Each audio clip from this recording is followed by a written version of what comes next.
Corona is the cure. Humans are the disease. Now is the historical moment, the time, not only to fight severe virus, but to shape the system. If implemented successfully, the Great Reset will undeniably and deliberately have extreme and possibly dire repercussions. It is a global commitment to use the panic and fear generated by the coronavirus as a means to reshape all our economies and laws and move to a new form of capitalism that focuses on net zero emissions. To use all the tools of COVID to tackle climate change. The planet's heating up. That's what climate change is. We're destroying the ecosystem because our behaviour is not harmonised with nature. You cannot talk about any issue that I can even imagine right now without talking about climate change. Climate change is getting too much. We've got 12 years and we're fucked. I wish there could be something that could stop it, like something really easy, and everyone can believe that it's actually happening. So everyone can do something together to stop it. The government needs to take action because we've only got 12 years. They need to do something about it. Annual support for renewables will be over 10 billion by 2021. 99% of solar power deployed in the UK has been deployed under the Conservatives in government. Are you real concerned about this global warming? I'm only concerned about the incredible frenzy and hype for something that's a total myth. That concerns me a lot. The average D student thinks that he understands climate. My God, it's as sure as gravity. He always say that. You guys are just denier, right? It's like, well, let's fix global warming. It's like, okay, well, good luck with that. First of all, how are you going to do that? And to think that will unite us, but certainly not uniting us so far. So, no. And it's the kind of low resolution thinking that just gets us absolutely nowhere. Global warming is a tool of social control. It gives them a rationale to control every single aspect of life, of lifestyle. I think we've got a fundamental problem in that we're wanting to change our entire economic structure based on the hypothesis that CO2 is the driver of climate. Carbon dioxide is such an important gas for industry that every major industry will emit carbon dioxide, and that's what the story is about. This is not a story about climate. It's a story about attacking industry. If you want a developed industrial economy, you need to produce carbon dioxide at this point. So if you can demonize that, you demonize the entire economic system as it stands. That is the underlying economic basis for the crypto-eugenic movement that is this hijacked environmental movement. And that's leading us into technocracy, the world of the future. Technocracy requires, by definition, an energy currency, period, and a subject. We see the building blocks of this with all the stinking cap and trade programs around the world and the taxation programs that are being designed to tax people on carbon. It is 100% about resetting the way we live life on this planet. And it's not a conspiracy. It's in our politicians' offices, as I said on that other interview I did with you. It's openly in the open. They're not hiding their intentions. They just admitted, AOC's chief of staff said this was never about the climate. This was a increase the government kind of thing, a change the whole economy type of thing. They're openly admitting that. They don't want to argue their points on the merit. Instead, so they use subterfuge. We only have 12 years left. We're facing a climate emergency as cities and colleges are now comically declaring that across the world. So they don't have to deal with it. That's how global warming becomes part of the agenda tool for the regulatory state. I stand by what I've said for years. We are talking about a global warming hoax, demonising carbon dioxide, demonising coal-fired power, which has led us into this economic suicide mess. Business can't afford the energy bill. People at home can't afford the electricity bill. They're destroying the oil industry. They're destroying the coal industry to get rid of all that bad CO2-based stuff. They're creating a huge energy deficit. If it's not filled, the world will be back in the dark ages again, literally. The amount of global warming that would be saved for going to zero emissions tomorrow, you don't know how to do that, put you back in the Stone Age, but let's just say we did it, would be 0.14 of a degree Celsius. So no real effect on the climate, but You'll sure have an impoverished, dark country, won't you? We have to work to solve these problems on a sound scientific basis so that our remedies will be effective. It's no good proposing that we go back to some simple village life and halve our population by some means which have not yet been revealed. More than 11,000 scientists signed a petition calling for population control as a means of combating climate change. When you read these plans, they say that in order to reduce climate change, we must eliminate all machinery use and all equipment, and we must literally reduce the temperature that would bring us back into the year 1750, before industrialization. And millions of people will die. You know, and I think some of us have to be willing to die for this thing. In fact, this is insanity, and it's in fact genocidal. If you cannot replace this huge, glaring energy deficit that is going to be created by this plan, there are people who will literally die from this. We are not for a moment suggesting this is a easy change to make, but we have to get the perspective very clear. Unless we make these changes, we are looking at an absolutely catastrophic future for our younger generations. The rich nor the poor can consume as we do now. Yeah. I mean, we need complete system change. don't take this the wrong way, but if you are a young hardline environmentalist looking for the ultimate weapon against climate change, you could hardly design anything better than coronavirus. Like just before COVID hit, these guys had one of their Davos fests as usual, and Jane Goodall was talking about how if only the world had only 500 million people, these really ridiculously small numbers, and everyone's like really engaged on that. They think that's a great idea, let's reduce the population. Well, and what's happening right now is that population is being reduced, and it's very creepy. They needed to have a bad guy to be able to take down capitalism. And so they invented, it's bigger than World War II, they invented their own Hitler. And their own Hitler is anything that hurts the climate. And they have scared people to the point to where they believe they only have 12 years to live. Who are you going to listen to? A bunch of hippies moaning about the planet? Our planet is in a kind of collapse. The natural world is collapsing around us, and that's actually happening right now. And I'm so disappointed by the response by our authorities to this crisis, and so freaked out by it. Everything that I've read, that I've basically last year I came to the decision that I couldn't bring a child into that. We got to start eating babies. We don't have enough time. There's too much CO2. This whole carbon dioxide, man-made global warming stuff, this is the most dangerous and frightening part of it.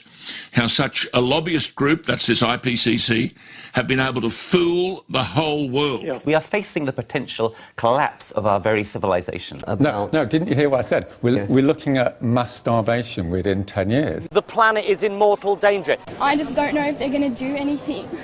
And I'm so concerned with the fact that if they're not going to change anything, then what's going to happen to humankind? What's going to happen to the whole world if no one does anything? How do you know those environmental scientists are right? They are experts at predicting the end of the world? Yes. They have predicted environmental doomsday many different times. Have they ever been right? It's different this time. Science is much more advanced. Now it's so advanced they can't be wrong anymore. They have computer models to predict future temperatures. This climate model is almost useless, in my humble opinion. It's supposed to be some kind of a pedagogical tool, some tool to learn, But it's not for forecasting at all. It's simply not ready, right? Because they cannot represent a lot of this physics and chemistry and all this problem. That's what the problem with climate model. I wouldn't use the word fraud. My criticisms would be, first of all, it has always been political. It has been developed with a political purpose.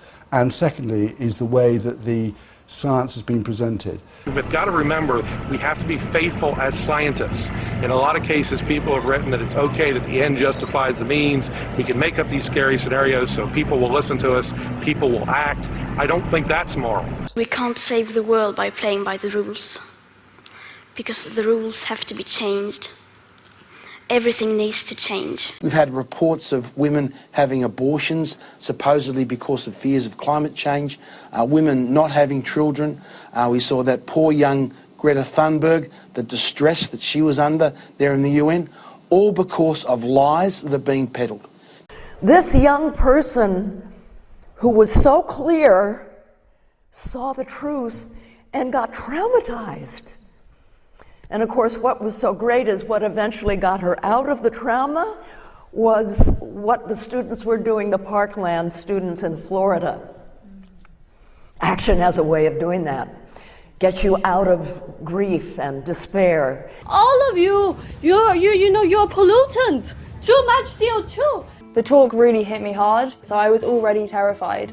The talk definitely enhanced that, but it also gave me something to do about it. What do we want? Climate justice! When do we want it? Now! I think we were all impressed by the passion of children across the country who have taken action over the last few weeks, and those who had never been involved in protests before in Extinction Rebellion. I have interviewed Extinction Rebellion. These people are in two categories. They are, number one, hard-left socialist Marxists who see the environmental issue as a way to overthrow capitalism, and a bunch of middle-class, useful idiots who go along with it for the ride because it feels good. They want chaos across the world. They want to turn the global economy upside down. And the fact that it's a global problem really appeals to the left as well. Anything that's global, anything that even hints towards a metaphorical bringing down of borders, and they're all over it. These people want to con you, trick you, manipulate you, and make you think that the protest you're engaged in is a protest for the world. In actual fact, they're manipulating you to protest on their behalf, to make them our saviours. I feel so helpless, but so empowered by that helplessness that I then want to try and do everything. The environment belongs to all of us. The cause of climate change is a fight which should unite us. Why weren't we allowed to protest? Do we have to wear masks to protest? It's because we question the narrative and you're a distraction. That is why. You are a distraction and we are the narrative. Extinction Rebellion are allowed to protest because they suit the government's narrative. We're not. We get shut down, we get arrested, we get suppressed, we get stopped from voicing our message, but you lot are allowed to voice your message. It's very interesting. And the politicians actually behind the scenes, including this current government, are telling us that they need a social movement like ours to give them the social permission to do the necessary.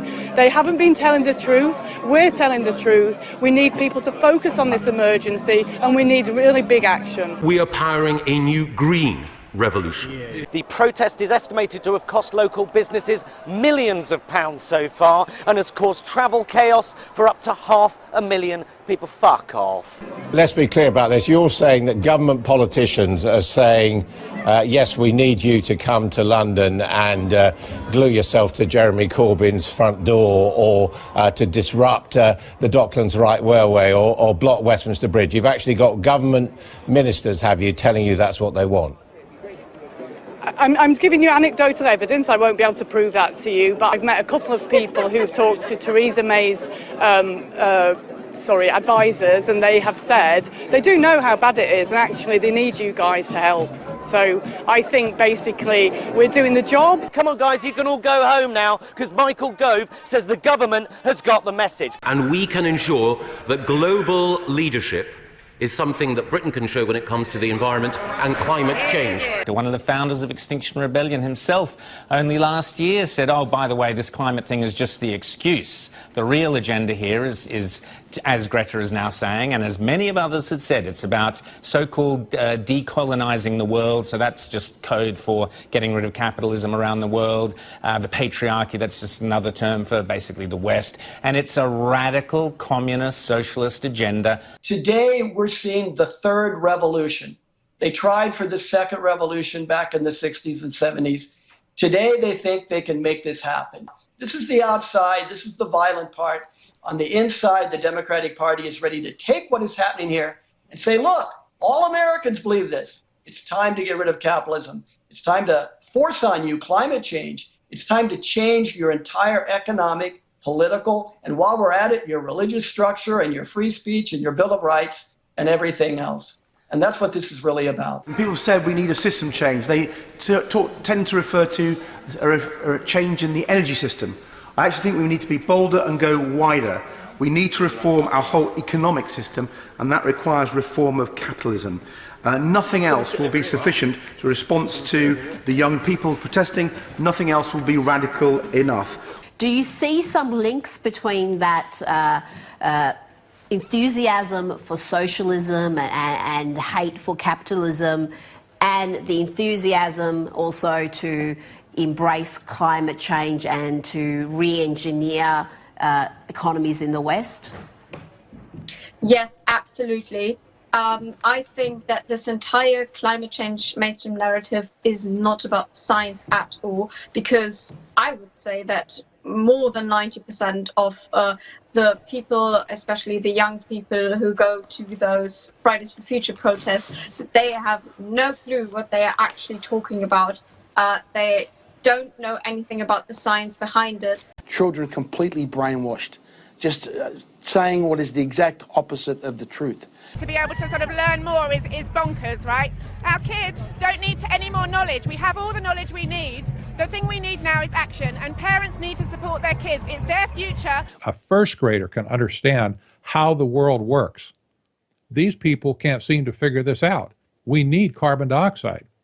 And listen, if we could do what they want to do, they would like to reduce carbon dioxide down to almost just minimal levels where there's virtually none in the atmosphere. If we did that, James, we would sterilize the earth.